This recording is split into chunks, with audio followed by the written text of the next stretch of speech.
Good morning, Cedar Park. On the show today, we get some insight on the art club's plans for the school year. And the top 3 things you need to know for today. Plus, the return of our opinion-based segment, The Pack Chat. Let's jump in because the Wolfcast starts now.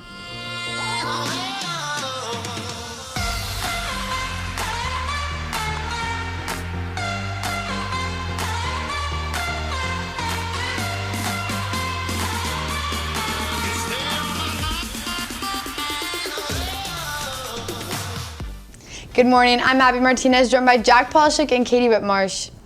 After a year of COVID, the art club is currently looking for new members to join the club. The art club is open to anyone who's into art. In the club, they do different projects and work on a lot of collaboration. This year, they plan on doing all different types of art, including drawing, knitting, sculpting, and tons of other things. You don't have to have any art experience to join the club, and they're always open to new members. Delaney Druder, the art club president, is especially excited for this year. People in the art club are talented, but it also is a place to grow and learn more about art. So if you're not confident in your skill, yet you do have like a passion for art, you're welcome to come no matter. The art club meets every Tuesday after school from 4 to 5 in room 4004. They hope to see you there. Up next, reporter Jania Lipkin has your top 3 things today.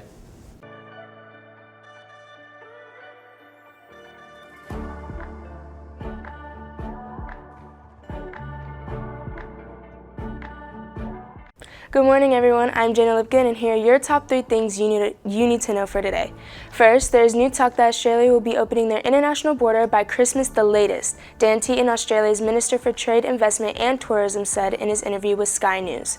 Australia has about 47,000 COVID-19 cases known in the past 28 days. Teaton then explained in his interview that the plan is to have 80% national vaccination rate when and if they open the national border. As of now, the only people allowed in and out of the country is very limited. It is only open to those who are exempted. Next, UT graduate and Olympic silver-winning softball player Kat Osterman retires again at age 38. She is first retired back in 2015 and returned after hearing that softball will be a part of the Olympics. She came back and won silver with the USA softball team. Now, this year, she retires for the 2nd time. Kat says in her recent Instagram post that she is indebted to what softball has given her, and for the final time, she says goodbye, not only to her fans, but her sport. Finally, Disney World is celebrating 50 years this Friday. In honor of the anniversary, Walt Disney World Resort in Florida is celebrating over an 18-month period. There will be the nightly fireworks, all our favorite characters, and more to show the evolution of Disney and its iconic family resorts. And that's all I have for you today, Cedar Park. With CPHS News, I'm Jana Lipkin. Thanks, Jana. That's super exciting that Disney is 50 years old. I feel like it's older than that. Okay, me too. It said 50, and I was like, are we sure it's not a typo? I was thinking 150. Like, that's a very long time, but I feel like it's not long enough. I feel like Disney's just been around for a really long time, but Yeah. it's like the park itself. Yeah, I think that's what I'm thinking of. Have you ever been? Have you been? I've been once. I mean, Disneyland is like a lot. It's like 20 years, 30 years older than Disney World. So like I knew that like Disneyland's older, but like I didn't know it was like kind of relatively new, like 50 years. It's like, Yeah. Have you been? I've been like twice, but definitely wasn't like a staple in my childhood. I've never been. I'm missing out. Up next, we are bringing back our student opinion segment, The Pack Chat. But first, these announcements.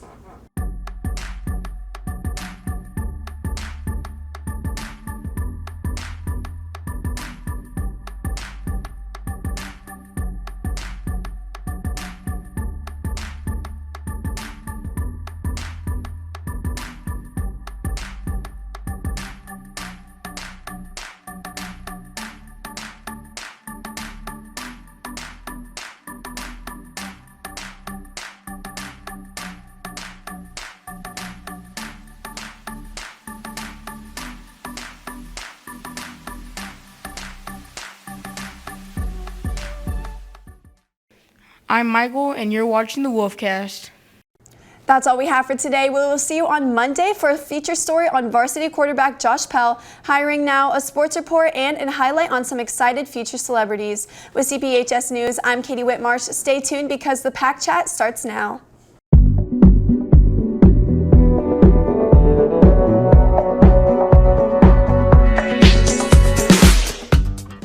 Welcome to the Pack Chat, our student voice opinion segment. I'm joined by my co-hosts Jack Polishuk, Madeline Roberts, and our guest co-host Jana Lipkin as we discuss this week's most trending topics.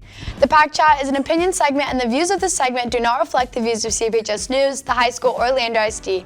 Every week before our show, we will be posting polls on our Instagram story at CPHS News to get your thoughts on our topics beforehand. We will bring some of those replies up in our discussion on the show, so thank you to everyone who responded. With that being said, let's get started. First, the Free Britney movement is celebrating after pop star Britney Spears' father was suspended from her conservatorship by an LA County judge. Her father has come under scrutiny after a New York Times documentary came out this summer, focusing on his control of the singer's life, career, and finances over the last 13 years. So, what are y'all's thoughts on this topic? I think it started in 2008, and she's 39 years old now. I mean, I understand at the time maybe she wasn't in the proper place to be under control of all of her finances and everything like that, but now she's a grown woman. At some point, she can't just be in this for the rest of her life. Yeah. She can't be controlled. I mean, I definitely think that she was in like a really bad place, and I mean, she was she was a woman before. It's not like she was just like a kid when this happened. But even then, like somebody going through that like much control, like it does not help them in any way, or like it doesn't help like that they were already in a pretty bad spot, and like this does not make it better. It's just like it's really controlling, and like she needed to get out of it like a lot sooner than this. I agree. I think that she is a fully grown woman. She has her life in check now, and I think that it's just, I don't understand why they still have her under this control. I think that it should have been let go a long time ago when she got her like mental state back, and she really, I don't know, she just got her life together. Yeah. So I think that she should have been let go this a long time ago. Yeah, I feel like she's definitely like come a long way, and it's like, I think you mentioned like how she didn't want to be like reevaluated, but I feel like she would have like passed that, like you said, like it's been 13 years. I feel like that's just an extremely long time, and like she's obviously like, we see her now, she like seems okay, and so I think it's definitely just like the fact that she can't even do things like control her own body is just like, I feel like it's almost like too much. Like if they can like slowly like take it back, which I think we're definitely on a good like path to like getting her completely free, but. And she wants to have more kids and be married again, and she can't do this under the conservatorship. And she's also charging her dad with conservatorship abuse, which means, according to BBC, financially exploiting or imposing excessive personal restrictions on someone in your care, which I can see from him, just in my personal opinion. Yeah, and I think it, like you said, all of y'all said, it may have started like with good intentions, but I think over time it has definitely like gotten abusive and just like not what it was like meant to be from the start. Next up, famous reality TV star Doug the Bounty Hunter says he's narrowing in on his search for Brian Laundrie. Laundrie is the only person that has been named in the death of Gabby Petito, whose disappearance captivated the country via social media. So do you think Doug will be able to help? 69% on our Instagram poll said for sure, while 31% said no. So what are y'all's thoughts? Do you think like he's gonna be this final piece that can finally find him, or do you think it's gonna take some more efforts? If you look back, in the New York Times, he told them that he'd solved almost 10,000 cases. Like, he'd found all these people. You gotta give him some credit at some point. Like, he might seem not fit for the job, but, I mean, he solved so many cases at some point, you know?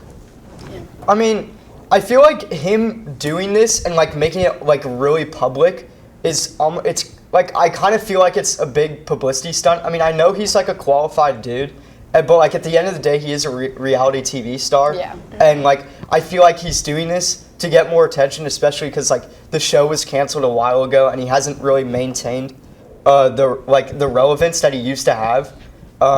So like this was like a really good opportunity for him to get the spotlight again. And I don't know. Yeah, I definitely agree with that.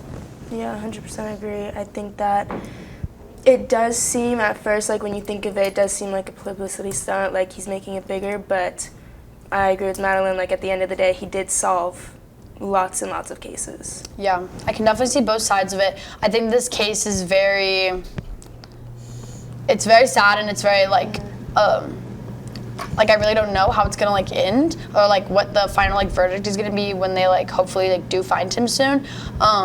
But I feel like with this case, especially since it has such a big presence on social media, that it has like been, I don't know if like twisted is the word, but like people are just like making theories, and like if it is like a publicity stunt, it's like this is like a real case. Like this isn't just some like something that someone made up on social media. Like it's a big deal. So I think hopefully that we'll find him, and that this case can finally come to an end, and we can figure out what really happened.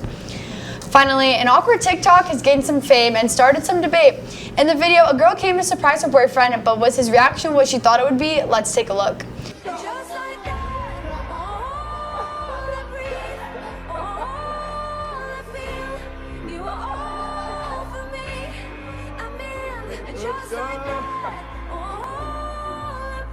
29% said he was genuine, while 79% said he was shady.